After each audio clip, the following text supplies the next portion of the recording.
Saya memprediksi Palutungan ini rawan konflik. Sumber konflik adalah air dan wilayah, batas wilayah itu. Ini suatu saat. 3, 2, 1. Bismillahirrahmanirrahim. Assalamualaikum warahmatullahi wabarakatuh. Alhamdulillah. Ini disclaimer dulu ya. Ini bukan di hutan beneran gitu ya, hutan belantara. Ini tuh adanya di Kabupaten Kuningan, Kota Kuningan. Tepatnya adalah hutan Kota Bungkirit. Kenapa saya di sini? Karena saya ingin mengobrol-ngobrol bersama akar Kabupaten Kuningan. Assalamualaikum akang-akang. Waalaikumsalam. Alhamdulillahirrahmanirrahim. Kalau saya Rizky, Kang. Kang Rizky. Oh. Dan satu lagi Kang Dani. Kang Dani. Wah, namanya sama ya, ini double D gitu ya. Dani. Kang Dani sebagai ketua ya Kang ya. Ya betul. Ketua betul. akar gitu. Kepengurusan akang sudah lama atau baru? Baru 2023 kemarin. Oh, Baru jalan 1 tahun. Baru berjalan 1 tahun ya Kang ya.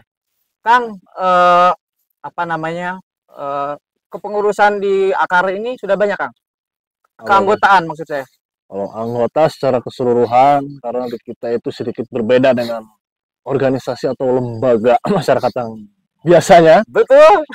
Kita punya keanggotaan khusus di mana kita ada beberapa angkatan dan juga ada anggota kehormatan. Betul. Untuk angkatan kita ada 8 angkatan dan ada juga anggota kehormatan dengan total anggota kurang lebih 150 lebih. 160-an. 160-an. Oh my God. Itu Kabupaten Kuningan. Bukan hanya kabupaten, tapi ada beberapa orang yang bahkan di Kalimantan, di luar pulau itu ada. Itu merupakan anggota kita. Anggota yang berasal dari Kuningan atau memang dari luar kota? Ada yang memang berasal dari luar kota, ada yang memang asli Kuningan, merantau ke luar kota. Gitu ceritanya. Bisa jadi itu ya, Ya. apa namanya, investor. Oh, bukan. Anggota kita. Anggota. Kang, akar sendiri ini singkatan dari apa sih Kang? Akar tuh? Akar itu aktivitas anak rimba. Aktivitas Anak anak rimba gitu. Akar sendiri di Kabupaten Kuningan sudah lama adanya? Sudah tahun ini menginjak umur ke 34 tahun. Anniversary-nya tanggal 18 November. 18 November. 1990. Nah, banyak hal mungkin ya Kang di akar gitu, kegiatan-kegiatan. Sebetulnya di akar ini kegiatannya seperti apa Kang? Di akar karena yang pertama kita itu menganut 3 pilar yang ada di akar. Betul. Adalah kegiatan alam terbuka, lingkungan hidup, dan seni. Itu merupakan dasar-dasar berkegiatan kita, walaupun di 3 aspek itu kita juga mencakup dari kegiatan sosial yang lainnya, sosial kemanusiaan, maksudnya operasi SAR, kebencanaan, dan juga kegiatan-kegiatan yang bersifat universal dan sosial begitu. Ya berarti ada sosialnya. Ya, Wow. Kalau ini tuh saya tuh dulu tuh saya tahu gitu ya. Sekretariat kan bukan di sini ya. Gitu. Kenapa ini bisa ada di sini gitu? Kenapa sekretariat kita berada di sini? Karena terpaksa kita harus di sini. Kenapa itu? Ya. Ada penggusuran. Silakan mau buta. Kenapa ini Kang? Ya, bukan kenapa ya, jadi akar di Bungkirit ya karena terpaksa. Karena dulu kita di belakang SPM, Betul. dari itu tanah merupakan tanah SPM, Betul. SPM-nya mau dipakai ya terpaksa kita hengkang. Oh my Jadi bukan karena God. kebetulan ya, karena terpaksa. Itu buka duit ongkoh. Karena keterpaksaan. Percantan 3 di atas. Tapi ada yang di Kalimantan kan Kang? Itu karena kerja. Karena dari dulu kita Jadi donatur. kita nggak punya sekretariat permanen milik kita sendiri. Nah, dari dulu kita sempat kontrak beberapa kali, pinjam ruangan-ruangan punya orang lain, dan juga sampai sekarang pada akhirnya kita juga tetap menumpang di hutan Kota Bungkirit. Ya mudah-mudahan kita cepat dapat Amin. sekretariat. Tapi kan ini komunitas ya Kang ya? Komunitas betul. Saya rasa akar ini udah komunitas yang besar sebetulnya di Kabupaten Kuningan. Apakah tidak ada perhatian dari pemerintah? Perhatian ya ada nggak ada sih. Ada nggak ada? Nggak ada, karena tapi sebisa mungkin kita juga mencoba untuk mandiri kan. Betul. Untuk mandiri, karena di sini juga alhamdulillah kita diizinkan juga untuk sementara menempati ruangan yang ada di kawasan hutan Kota Bungkirit untuk dijadikan sekretariat. Itu merupakan, saya juga terima kasih ke teman-teman. Ini hutan Kota Bungkit ini ada sejak kapan, Kang? Ada sejak tahun berapa ya kamu tak? Dulu tuh dari awalnya Bisa sampai seperti ini gitu. awalnya itu gedung Pramuka. Betul. Pastinya tahun 2000 berapa ya? Ini alih fungsi jadi hutan kota dibangun. Terus bikin ini hutan. Betul. Berarti udah hampir 20 tahunan 20 lebih sih. tahun. Iya. Berarti penataan ini semuanya di cover oleh akar. Oh, bukan. Oh, Ini bukan. mah dari dulu Hutbun. Hutbun ya. Sekarang Hutbunnya nggak ada. Sekarang diambil alih sama lingkungan hidup. Oh, PPLHD. Iya, ya betul. Ya. Kalau akar sendiri menaungi beberapa komunitas, Kang. Barangkali ada komunitas apa gitu. Kalau menaungi beberapa organisasi enggak kan? Enggak. Cuman seringkali kita dijadikan sebagai acuan dan tempat berkumpul para penggiat-penggiat alam terbuka yang lainnya. Betul. Walaupun bukan berarti kita merasa lebih tua atau kita merasa lebih hebat daripada Betul. mereka, tapi mereka merasa bahwa dengan bergabungnya dengan akar dalam hal ini menjadi partisipan akar, lebih banyak jejaring yang mereka dapatkan dari mulai bukan hanya jejaring dalam artian apa ya, tapi lebih ke ilmuwan, teman-temannya. Kalau untuk menaungi beberapa organisasi kita enggak kan. Kita terbuka Bukan kepada organisasi komunitas. ya komunitas. Enggak. Tapi kita terbuka kepada organisasi-organisasi atau komunitas penggiat lingkungan hidup, olahraga dan seni khususnya di sosial juga untuk bergabung bersama kita, terutamanya dalam kegiatan-kegiatan yang memang ada dalam aspek atau pilar-pilar di aktivitas anak rimba. Kalau di akar sendiri itu keanggotaan, Kang, ini yang generasi sekarang, generasi gitu banyak yang masuk menjadi anggota nggak? Terakhir itu kita buka pendaftaran itu 2022.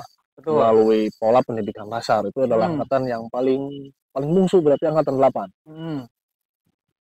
Beberapa memang ada milenial atau Gen Z, ya istilah ada Gen Z juga kelahiran 2000. Kalau saya generasi netra. ada beberapa yang masuk di Gen Z di kita juga. Oh, ada ya? Ada pembinaan mungkin ya?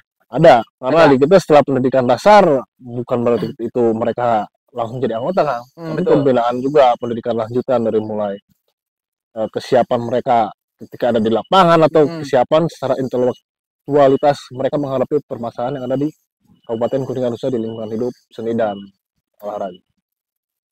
Kembali lagi mengenai keanggotaan, Kang.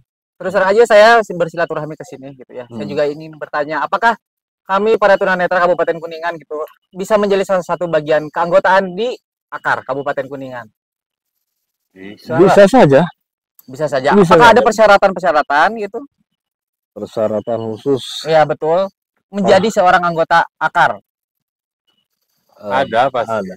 Ada persyaratannya, tapi tidak menutup kemungkinan disabilitas ya gitu ya, khususnya sekarang tunanetra bisa bergabung ya, Kang ya. Bisa bergabung. Dan mudah-mudahan juga bisa berkontribusi gitu ya, Kang ya. Ya pasti dari beberapa elemen kita juga mengharapkan kontribusi yang memang tidak terpikirkan oleh kita.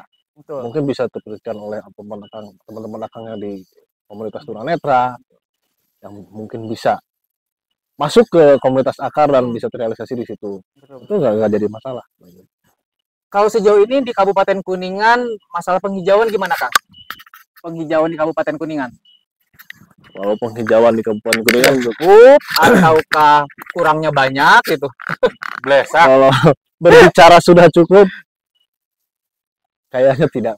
Ya betul. Tapi saya nggak lihat soalnya nih, jadi nggak tahu nih di Kabupaten Kuningan itu udah hijau-hijau belum gitu. Ya makanya kan mungkin akan secara fisik tidak melihat, tapi akan bisa merasakan lewat. Betul. Saya merasakan panas lewat udaranya mungkin. Betul. Ya, kebisingannya. Itu merupakan indikator-indikator yang juga terkait kerusakan lingkungan yang ada di kita. Kalau menurut kita, ya gimana, Kang? Masalah penghijauan atau ruang tata hijau lingkungan kita itu saya kira masih jauh dari kata aman, Kang. Jauh dari kata aman ya. Apakah akar sendiri punya tindak lanjut untuk hal itu ke depannya gitu? Insya Allah kita punya dengan beberapa inisiasi untuk pencegahan global warming khususnya. Selain itu kita juga kan di dekat-dekat ini akan mengadakan reuni PSG Gunung Sapu Gunung, dan juga rencana di akhir tahun mudah-mudahan finalisasi ada rencana untuk GSS juga, gerakan sapu sungai sejauh 28 km di Sungai Utama Sanggarung. Kita coba inventarisir kebersihannya dan juga menyadarkan masyarakat sekitar, karena kita nggak pengen ketika membuat aksi tapi membunuh karakter gotong royong masyarakat. Jadi masyarakat seolah ada petugas, ada hal yang kita nggak mau hal seperti itu. Menurut Kang Rizky sendiri nih, tingkat kesadaran masyarakat Kabupaten Kuningan terhadap lingkungan bagaimana? Tingkat kesadaran lingkungan kalau di presentasikan ya, gitu ya, masih jauh, jauh ya, masih jauh. Apakah menurut Kang Rizky sebagai ketua AKAR sekarang ya, yang sudah periode menginjak 1 tahun ya, apakah harus diadakan lagi penyuluhan tentang alam gitu untuk Kabupaten? Harus sekali, harus bahkan ya? Pendidikan sejak usia dini ya, itu harus ditanamkan ke teman-teman, dan juga pembinaan dari pemerintah daerah juga. Jangan sampai memberikan program yang memang nampaknya yang tadi saya bilang itu membunuh karakteristik gotong royong di masyarakat. Yang dulunya masyarakat udah ada budaya untuk melestarikan lingkungan atau dan lain-lain, pembersihan, tapi karena seolah-olah program dari pemerintah daerah memudahkan mereka, jadi mereka berpikiran bahwa tenang, ada yang ngurus. Padahal dari segi pemanfaatan ekologinya mereka yang merasakan sendiri. Artinya itu mereka yang harus melakukan proses perbaikan itu sendiri, tidak mengandalkan hal orang lain. Ini kebetulan nih ada pendiri sekarang nih datang. Bisa bisa ngobrol lebih dalam. Sudah ada di sini, sudah hadir apakah belum? Ini Pak Maman, Maman Magic. Maman Gondrong, Maman Magic, terus Maman Nondi. Alhamdulillah. Wah, ini kebetulan sekali ya. Saya bisa sama siapa? Assalamualaikum. Magic. Mangga bilih pada bergabung di sini. Kelahiran 1947. Ini sama Kang Maman. Kang Maman ya, Kang Maman. Mulih di mana Kang? Di Bumi. Di Bumi. Kang Maman rumah di mana? Di Kurucuk, Abi. Di Kurucuk. Tadi saya ngedengar sedikit pendiri AKAR. Seperti apa pendiri AKARnya itu? Apakah dari yang pertama atau gimana? Iya, dari yang pertama. Kebetulan kan kita berawal dari panitia. Betul. Gerakan Sapu Gunung yang pertama. Pertama itu? Tahun 90 itu. Pada zaman bupatinya Pak Arifin. Pak Arifin, saya belum tahu. Pak Arifin. Lahiran berapa? Berapa? Lahiran berapa? 90. Waduh, pas-pasan lagi orok atuh. Berarti Tacan kenal Pak? Tacan milih. Jadi pas pembubaran panitia ada saran dari Pak Arifin, kenapa kalian tidak bikin aja organisasi gitu kan. Setelah kegiatan ini selesai, akhirnya kami berembuk dari panitia yang mengadakan GSG itu sepakat untuk merespon. Betul. Bapak, mohon maaf sedikit saya potong. Ya. Akang boleh pinjam ininya nggak, Kang? Sudah dikasih. Udah ya? Udah. Maaf, saya nggak lihat. Saya tidak melihat pergantian itu dan tidak terbaca. Soalnya gini Pak Maman, dipotong. Saya menikmati banget ini ada di sini. Terus terang aja saya enak banget ini, nikmat banget subhanallah. Terus terang enak banget. Ya mangga Pak Maman dilanjut. Ya, dari situ kan keinginan kami untuk apa ya? Merealisasikan tantangan yang diberikan sama Pak Arifin itu disambut baik. Betul. Nah, pada saat pembubaran panitia itu dideklarasikan bahwa panitia yang GSG ini, katakanlah bekas panitia, menjadi sebuah organisasi dengan nama AKAR. Aktivitas Anak Rimba. Ya, kenapa aktivitas Anak Rimba? Sebenarnya kegiatan kami itu dilaksanakan sama anak-anak rimba gitu kan awalnya. Jadi tukang lelewengan lah, tukang ulin bareng di hutan. Jadi ya, sepakat untuk menjadikan organisasi ini aktivitas anak rimba gitu. Itu awal tahun 90, 18 November ya kalau nggak salah, tolong koreksi. Nah dari situ justru kita punya apa ya? Kalau beban sih beban ketika ini. Kenapa jadi beban, Pak? Ya mau nggak mau kalau habis GSG bubar kita nggak punya beban apapun kan. Betul. Tapi ketika menjadi sebuah organisasi itu tanggung jawab gitu kan. Betul. Tapi antara beban dan peluang sebetulnya. Peluang untuk kami berbuat baik. Betul. Nah itu. Jadi ada dua sisi yang sangat-sangat sama-sama kuatnya. Ini beban, ini juga peluang gitu kan. Berarti itu salah satu dasar Bapak meneruskan organisasi Akar ini. Betul. Nah, kebetulan kan teman-teman yang tergabung dalam kepanitiaan itu kurang lebih berapa? 54 atau berapa? Waktu pertama? Ya, sekitar 54 atau 60 orang itu secara otomatis semua menjadi anggota. Betul. Gitu kan. Sebetulnya kan tradisi di kepencinta alaman, keanggotaan itu direkrut berdasarkan mekanisme tertentu. Setelah ada pendidikan dasar, ada laporan pertanggungjawaban, sidang, Betul. baru bisa menjadi anggota. Nah, karena ini awal, atas kesepakatan bersama, tanpa ada pendidikan dasar, dideklarasikan semua menjadi anggota. Sebanyak 54 atau 60 orang, lupa lagi saya. Betul. Nah, sampai sekarang, ya alhamdulillah, kita masih solid. Betul. Dan ya bersyukur kami diberi tugas semacam ini. Peran lah, bukan tugas ya. Kalau tugas dari siapa nggak jelas. Kecuali dari Sang Maha Pencipta gitu kan. Betul. Ini peluang bagi kita untuk berperan di pemerhati lingkungan. Kebetulan kan ini jarang-jarang yang mau. Jarang yang peduli dengan urusan ini. Karena apa? Lingkungan itu. Karena ini sebuah kegiatan yang non profit. Betul. Apa sih benefitnya dari kegiatan itu kan nggak ada. Tapi kami tetap untuk konsisten, untuk tetap berada di tracknya, di jalurnya untuk menyuarakan tentang lingkungan, gitu kan. Karena kami yakin bahwa apa yang kami lakukan itu akan berbuah, gitu kan. Apa yang kami lakukan itu adalah ibadah sebetulnya kan, hablum minal alam gitu kan. Walaupun ini nggak gampang gitu kan, nggak gampang ketika semua orang tidak ada yang, saya nggak yakin mereka nggak peduli, cuman nggak tahu caranya untuk berbuat baik ini gitu kan. Karena ya namanya sosial itu lebih kebanyakan sialnya daripada soknya gitu. Ya Pak. Ya artinya apa?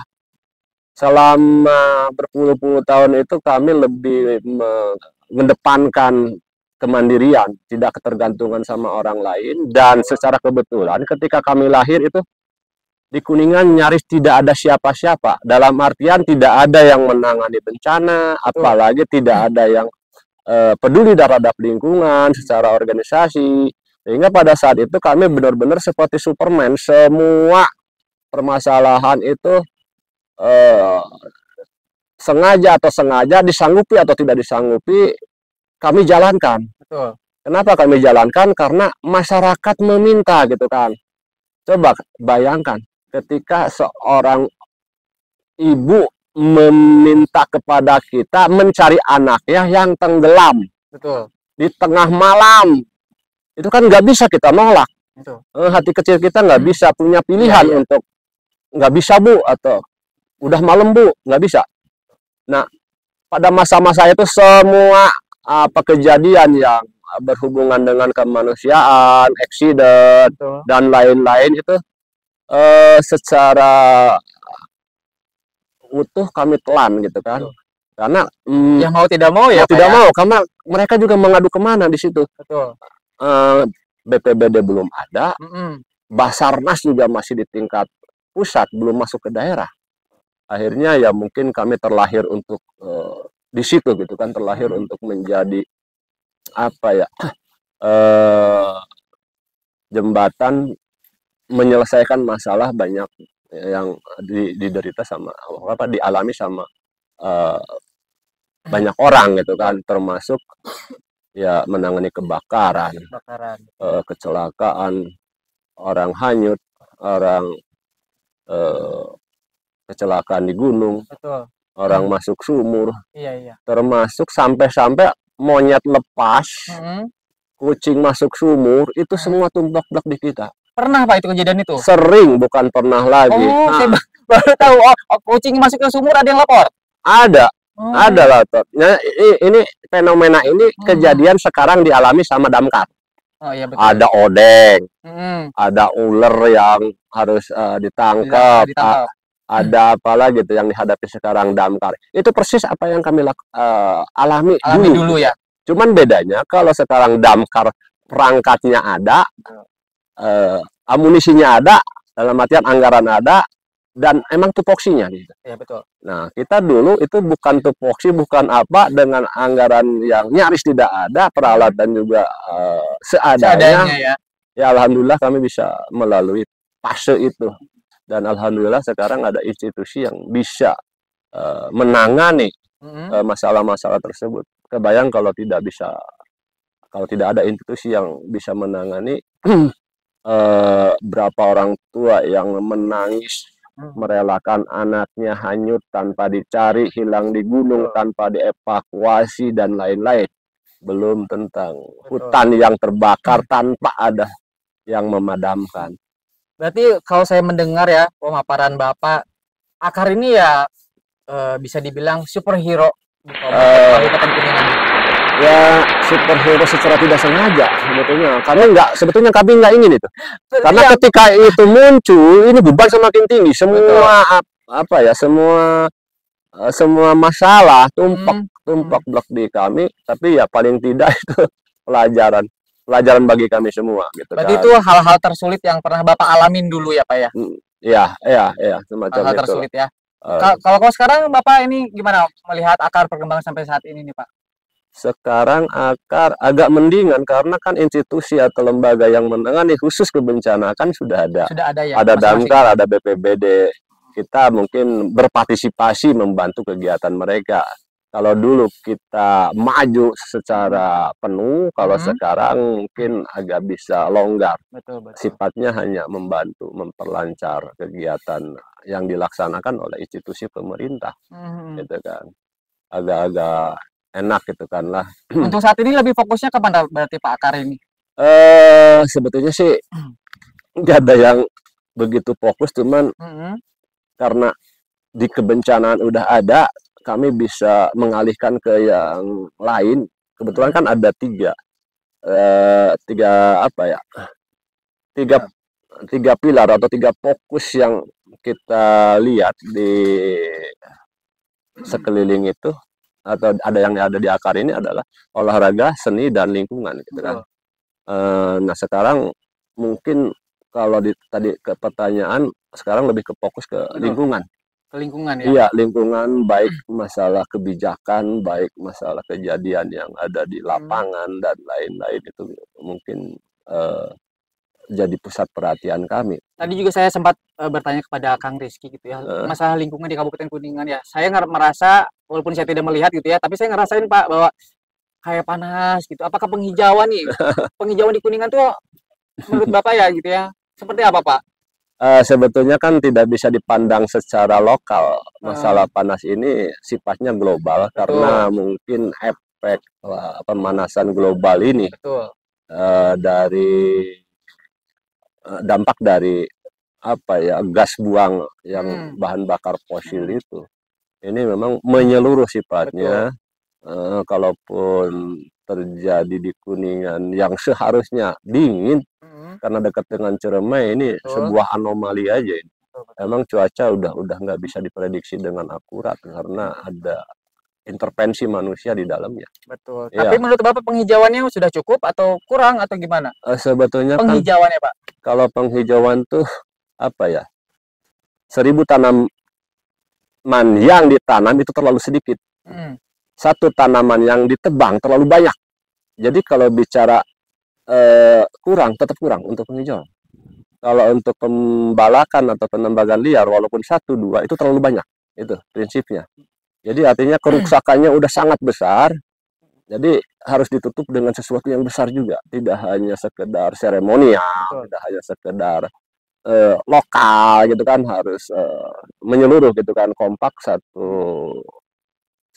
ya katakanlah kalau satu ke Harus satu bidang, bersinergi ya Pak ya, iya satu sama sinergi lain ya. gitu kan. Tapi saya mengingat waktu masih kecil tuh Pak, Heeh. di jalan-jalan tuh banyak pohon-pohon tuh Pak. Banyak pohon-pohon yang rindang waktu saya waktu SD gitu. Terus Iya. saya tuh pengen kembali ke situ Pak sebenarnya. Di jalannya tuh ada pohon-pohon tapi mungkin yang tidak mengganggu listrik mungkin ya. Ada kan ya Pak ya pohon-pohon Betul, seperti itu. betul. Gitu. Tapi sekarang nggak ada kayaknya ya, saya ngerasa. Eh ya itu dia kan, kadang-kadang kepentingan satu dengan kepentingan yang lain saling berbenturan antara yang pengen teduh sama yang pengen kayu itu sangat-sangat apa ya, imbang. Sekarang ini jujur aja kalau saya perhatiin banyak orang yang berduit dengan mudahnya menunjuk pohon yang dia inginkan di pinggir jalan. Betul. Ini bagus, gede, tebang aja alasannya mengganggu, takut rubuh. Padahal Saya nggak kepentingan di situ ya. Saya nggak yakin alasannya seperti itu. Karena melihat fakta di lapangan, ketika pohon itu ditebang, itu dipotongnya dengan ukuran yang spesial. Sampai sulitnya naikin ke truk, dibela-belain berhari-hari. Artinya kan ada kepentingan di situ. Sebetulnya bukan faktor keamanannya yang diutamakan, tapi memang dia ingin kayu itu dengan ukuran tertentu. Ini kenapa demikian? Karena sekarang kan di hutan-hutan ini yang paling dekat dijangkau sama mobil, artinya tanaman yang bisa ditebang yang di hutan ini udah agak sulit didapat. Yang paling banyak tanaman besar itu di pinggir jalan yang ditanam dan dilindungi sebetulnya untuk peneduh jalan. Cuman karena sekarang zamannya zaman birokrasi, zaman regulasi bisa diutak-atik dengan kekuasaan. Tinggal pilih pohon, ajukan, semakin tinggi jabatan dia, semakin mudah untuk mendapatkan apapun yang dia inginkan. Pak, saya juga ya melihat ke arah-arah Palutungan tuh. Arah Palutungan sekarang udah banyak apa ya namanya itu, berarti banyak restoran ya. Ya banyak objek wisata lah. Banyak objek wisata. Menurut Bapak sendiri, sebagai mungkin ya bisa dibilang, mohon maaf, mungkin sesepuh ya Pak ya, sesepuh di akar ya. Ya mungkin bisa karena ada ubannya sih ya. Tapi kalau dari suara sih kayak seumuran sama saya lah. Iya. Saya karena anak Palutungan 29 lah. Kenapa? 29. Iya, hampir sama kayak saya itu kan. Nah itu banyak itu apakah ada mungkin bisa ada mengganggunya nggak sih Pak itu?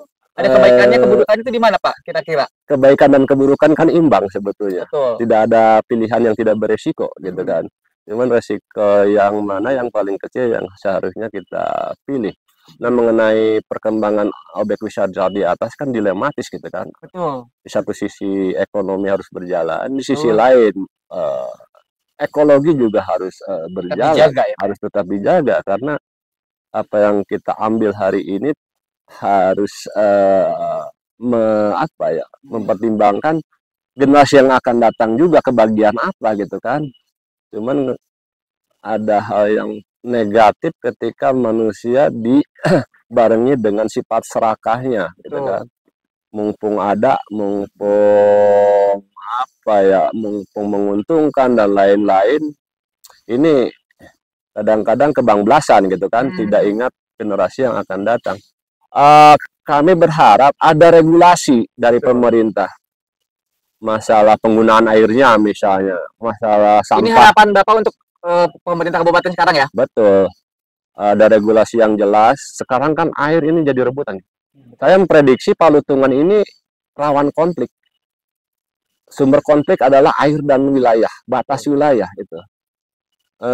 Ini suatu saat akan menjadi bom waktu dan akan menjadi masalah besar kecuali regulasi pemerintah segera turun tangan untuk membuat regulasi yang jelas tentang penggunaan air, tentang batas wilayah, tentang banyak hal gitu kan. Kita tidak ingin mengabaikan ekonomi karena itu harus berjalan, tapi juga ekologi harus diperhatikan karena harus berjalan dalam waktu yang lama gitu kan. Tapi Bapak pernah audiensi nggak sih ke pemerintahan dari akar gitu ya? Saya audiensi pernah, saya bahkan pernah mendorong Palutungan ada moratorium. beberapa tahun ke belakang, 2 atau 3 tahun ke belakang, dan itu direspon sama Bupati Pak Acep. Pada saat serah terima ADM Perhutani, kebetulan di situ ada Kapolres, ada Dandim, ada Musbida Plus lah. Saya menyarankan karena kekhawatiran saya tentang masa depan Palutungan, itu minta ke para pejabat itu untuk coba bikin moratorium, evaluasi dulu segala sesuatunya sebelum mengizinkan bangunan-bangunan lain yang akan tumbuh gitu kan. Artinya yang sekarang stop dulu lah, stop dulu, evaluasi dulu, petakan dulu mana yang boleh dan mana yang tidak, terus regulasinya bagaimana, cara aturan ngambil air, sumur bor, bangunan mana yang boleh dan bangunan yang tidak. Gitu ya. Sebelum regulasi itu ada, seharusnya izin itu jangan ada gitu kan. Tapi kan yang namanya kepentingan itu kadang-kadang tidak sejalan dengan apa yang kita harapkan. Terbukti bukan moratorium yang diperkuat, malahan dicabut moratoriumnya. Ya saya nggak usah mengungkapkan kejelekan, tapi ya kan kepentingan. Kita harus melihat fakta lapangannya, Pak. Dicabutnya moratorium juga dengan kepentingan tertentu gitu kan. Dan itu kepentingannya lebih bersifat pribadi kalau saya lihat. Nah, itu yang bikin kita miris itu tidak semua orang bisa untuk sejalan dengan kita, karena ya selama masih ada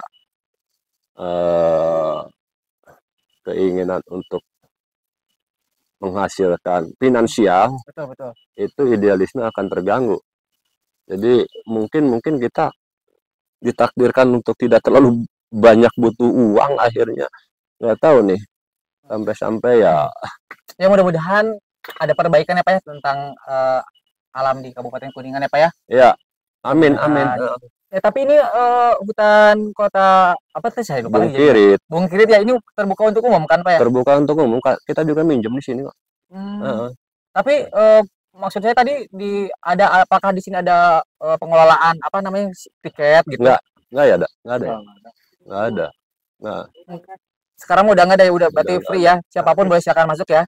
Jangan khawatir sama tiket yang masuk gitu ya. Ya paling ini aja lah, apa ya istilahnya betul.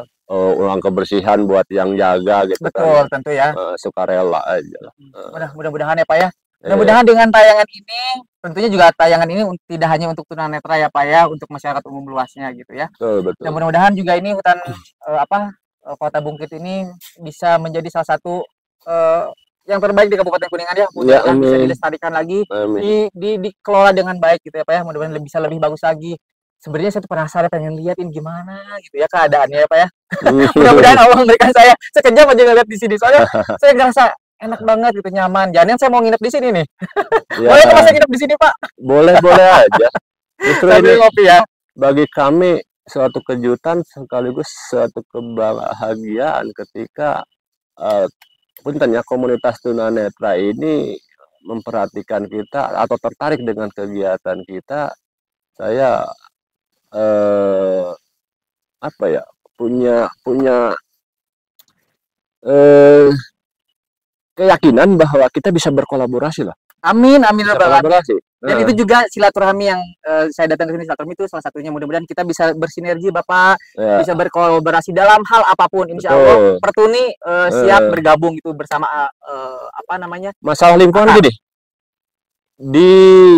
Diingatkan sama orang dewasa, mereka akan bukan menurut, malah balik melawan. Tapi kalau diingatkan sama anak, itu akan lebih efektif gitu kan. Misalnya buang sampah, ada orang tua yang buang sampah, diingatkan sama anak akan lebih efektif. Seperti halnya punten-punten nih, bukan saya lebih sempurna. Diingatkan sama orang yang sama-sama lihat, mereka akan hari-hari gitu kan. Betul. Tapi kalau sama yang punten ya. Tidak bisa melihat, mungkin mereka era anjrit aing diingatkan kuno zaman tempo gitu kan. Nah, itu suatu kolaborasi yang menurut saya akan efektif gitu kan. Menitipkan pesan saya untuk mengkampanyekan lingkungan terhadap semua komunitas, apalagi ini komunitas yang difabel ini punya kekuatan yang sangat-sangat saya yakin kuat gitu kan. Saya yakin hebat gitu kan. Cukup di harewasan ya kajian orang tunulege ieu bala tengeunah gitu kan. Amin, amin. Semacam itu akan lebih kena gitu orang tuh. Nah, ini kami sebetulnya semua orang pengen bicara, pengen menyuarakan tentang lingkungan karena lingkungan bukan urusan satu orang. Betul. Karena lingkungan ini dirasakan oleh banyak orang gitu. Kalau negatifnya baru mereka merasakan, tapi kalau positifnya mereka kadang-kadang kan nggak ingat gitu kan. Betul. Berarti kesadaran masyarakat apa ya? Iya. Mudah-mudahan saya juga berharap ini masyarakat tingkat kesadaran tentang kebersihan, tentang alam itu tolong diperhatikan gitu ya Pak ya. Iya. Lebih ditingkatkan lagi gitu. Ada pesan-pesan untuk mungkin Pak untuk sebelum saya mengakhiri gitu ya. Apa obrolan ini gitu. Ada pesan-pesan dari yang lain. Nah, ini lupa tadi. Ini sebetulnya saya pengen orang anak-anak muda yang yang bicara lebih banyak gitu kan. Karena kaitannya dengan ya saya sendiri kan berhitung waktu untuk masih bisa aktif di kegiatan ini. Berhitung waktu itu dalam artian apa Pak? Ya usia kan punya keterbatasan. Iya, dari tenaga, dari pemikiran, dari dana. Tapi mudah-mudahan semangat Bapak terus berkibar ya Pak ya. Amin. Alam Kabupaten Kuningan. Amin. Iya. Mudah-mudahan kepengurusan yang sekarang juga nih Kang Rizky mudah-mudahan bisa membawa akar terus semakin maju ya Pak ya. Amin. Dan mudah-mudahan saya pribadi gitu ya bisa bergabung di organisasi akar ini Pak. Ya boleh. Kalau saya bergabung diterima nggak Pak? Ya berkegiatan bareng nggak masalah gitu kan. Siap. Tapi kalau keanggotaan mungkin ada mekanismenya. Betul. Ada mekanisme. Tapi semua orang tidak menutup kemungkinan untuk bisa bergabung. Boleh. Kami juga kan ada sesuatu yang tidak bisa kami kerjakan karena mungkin keterbatasan kemampuan. Betul. Dan kekurangan kami bisa ada di siapa saja gitu kan. Termasuk ya misalnya di luar anggota kami gitu. Betul. Kan. Amin. Mudah-mudahan ya Pak ya. Iya. Kang Rizky ada obsesi terbesar gak nih untuk kepengurusan Kang Rizky? The big obsession. Nggak ada obsesi terbesar mah. Nggak ada untuk akar? Ada dong. Apa dong? Sebutkan dong my brother. Perahu sudah siap, dayung sudah dipegang, tinggal berlayar aja kita. Siap. Ya. Mudah-mudahan ombaknya tidak besar ya. Nggak apa-apa, ombak besar itu menyenangkan, ombak besar itu. Oh, berarti Kang Rizky ini orangnya suka challenge gitu ya. Kadang-kala menyenangkan. Betul. Ya. Tapi kadang-kadang nyebelin. Kadang-kala juga membahayakan. Nah, alhamdulillah alhamdulillah akhirnya tunanetra bisa bersilaturahmi dan mudah-mudahan bisa bersinergi dengan akar, bisa berkolaborasi dalam hal apapun dan Bapak pokoknya Pertuni siap diajak gitu ya berkolaborasi dalam hal apapun. Dan mudah-mudahan juga untuk seluruh masyarakat Kabupaten Kuningan, ayo kita sama-sama menjaga kelestarian alam Kabupaten Kuningan karena kalau bukan kitanya sahadeui gitu kan ya Pak ya. Kalau bukan kita sendiri gitu yang menjaga, coba tingkatkan lagi kesadaran, tingkatkan lagi kita harus punya beban moral gitu ya. Kalau kita tidak ditumbuhkan rasa beban moral, tidak punya kudu inget ke anak incu gitu. Betul. Papa takolot sudah ya kudu inget ke incu ya Pak. Ulah dibeakeun ayeuna sumber daya alam teh inget di masa yang akan datang mereka dikasih apa, diajangan apa gitu kan. Betul Pak. Kita bisa aja menghabiskan air di masa sekarang tapi kan generasi yang akan datang akan semakin banyak membutuhkan ya. Malah bukan semakin kurang. Amin. Ya pokoknya mudah-mudahan pokoknya sekali lagi untuk masyarakat Kabupaten Kuningan jaga alam kita karena kalau bukan kita siapa lagi. Dan mudah-mudahan pertemuan ini bisa membawa kebaikan, keberkahan, kebarokahan buat semuanya gitu. Dan mudah-mudahan stakeholder yang ada di Kabupaten Kuningan bisa menonton tayangan ini. Pokoknya Bapak hatur nuhun pisan kalau ada salah-salah kata, hapunten Kang Rizky hatur nuhun buat semuanya juga. Akar gitu, terima kasih sudah menyambut saya dengan baik gitu ya. Sangat senang saya. Mudah-mudahan nanti ada pertemuan lagi apa ya selanjutnya gitu ya. Pokoknya jaga terus alam Kabupaten Kuningan. Wassalamualaikum warahmatullahi wabarakatuh. Waalaikumsalam. Aduh, Pak. Tepuk tangannya dong.